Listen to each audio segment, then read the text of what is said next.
Working woman છે, બરાબર, તો એ લોકો માટે શું, એ લોકો કરી શકે ગર્ભ સંસ્કાર? ડેફિનેટલી કરી શકે.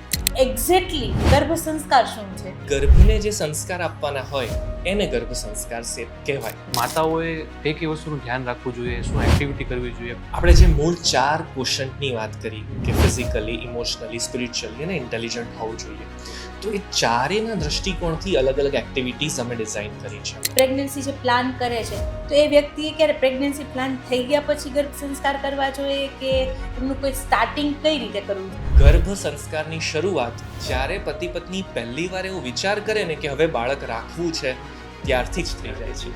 કારણ કે 85% જેવું તમે વાત કરી. યસ, 80% બ્રેઇન માતાના ગર્ભમાં બની જાય. કે માતા પિતા એ વિચારી શકે કે મને બેબી ગર્લ જોઈએ છે કે બેબી બોય જોઈએ છે? જરાય નહીં.